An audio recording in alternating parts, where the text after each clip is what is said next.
memang hari ini kita sudah janji mau doorstop berkaitan dengan UMP dan UMSP ya. Mungkin barangkali teman-teman sudah tahu persis ya, untuk UMP tahun 2005 sudah di state oleh Pak PJ Gubernur ya, kaitannya dengan sudah naik ke 6,5, terus berapa angkanya sudah tahu. Nah tentunya PR yang kedua adalah menyangkut UMSP, upah minimum sektor buat pekerja tahun 2025. Nah tentunya ini di dalam penetapan UMSP ini itu memang dalam amanatnya dalam Permen 16 tahun 2024 ada di Dewan Pengupahan Provinsi. Nah kebetulan saya menjadi ketuanya, Pak Pur selaku sekretaris telah melakukan rapat secara maraton sebetulnya mulai tanggal 9, 10 bahkan hari ini juga ya. Tanggal 9 kita sudah bisa menetapkan UMP-nya ya, dan sudah dilakukan oleh Pak Gubernur, dan UMSP-nya memang banyak ya, ada perbedaan pendapat antara serikat pekerja dengan pengusaha. Memang di dalam Dewan Pengupahan sendiri itu terdiri dari beberapa unsur. Ada unsur pemerintah, ada unsur SP, ada unsur pengusaha itu dari Apindo maupun Kadin, dan ada unsur akademisi maupun pakar. Nah di situ kita rapat menyamakan persepsi di dalam menentukan UMSP. Nah di dalam menentukan UMSP tadi juga diatur untuk karakteristiknya, istilahnya itu untuk menetapkan itu dasarnya apa sih, diatur juga dalam pasal 7, yaitu diatur bahwasanya harus satu punya karakteristik, yang kedua punya resiko pekerjaan yang memang agak berat, yang ketiga berdasarkan spesialisasi atau kompetensi. Nah itu untuk menyamakan persepsi ini kan dari pandangan serikat pekerja dengan pengusaha kan belum tentu sama. Rujukannya dari mana, ya kan? Dasar kajiannya dari mana? Ini kan untuk menyatukan ini kan nggak segampang kalau kita sudah punya rujukan. Karena nih memang kalau kita bicara UMSP ini kan sebetulnya terakhir itu tahun 2020 ya, 4 tahun yang lalu.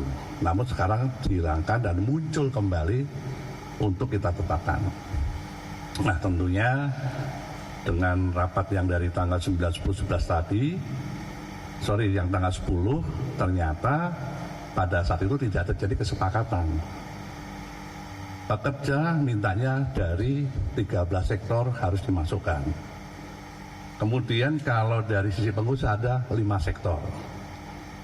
Padahal ya dari 5 sektor itu kalau kita lihat dari tim kajian pakar kita, itu sebetulnya dari 13 itu sebagian besar sudah masuk. Cuman kan kita perlu penjelasan seperti apa sih.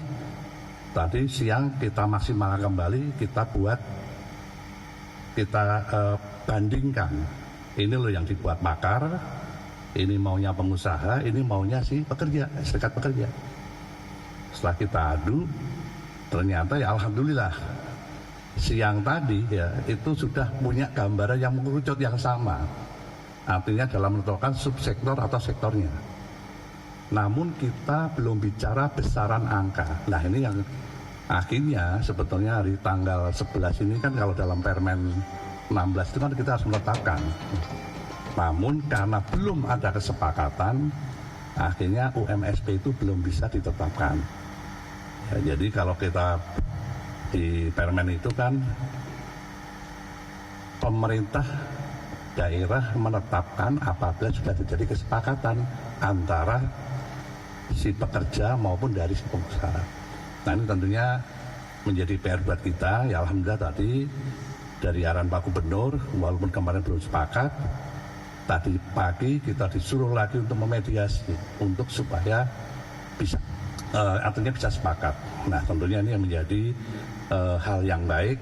Tentunya ini supaya nanti ke depan untuk sidang pengupahan berikutnya itu bisa sepakat untuk angkanya gitu. Mungkin garis besarnya seperti itu. Jadi kalau nanti ada pertanyaan atau diskusi, monggo silahkan. Terima kasih. Pak Ari, mungkin bisa disampaikan kira ada kalau usulan dari pekerja jumlah pengusaha ini berapa untuk menangani dari mereka, apakah sama dengan UMP atau seperti apa? Ya, kita belum bicara angka karena belum sepakat untuk sektor mana yang akan dibuat, yang akan dimunculkan, ya kan. Contoh ya, kalau kita bicara ya, sebentar. Contoh ya, kalau kita bicara sektor untuk apa itu, untuk yang pengusaha ya, untuk sisi pengusahanya itu kan bicara sektor otomotif dan kimia. Kemudian informasi dan komunikasi, dagangan besar dan eceran, jasa keuangan, konstruksi dan real estate. Itu 5 sektor unggulan yang mereka merujuk pada rilis dari kantor BI perwakilan Jakarta. Itu merupakan sektor unggulan yang unggulan yang ada di Jakarta yang berpengaruh terhadap PDRB. Itu sudah ada juga dengan BPS juga. Namun dari sisi pekerja kan dia punya versi lain.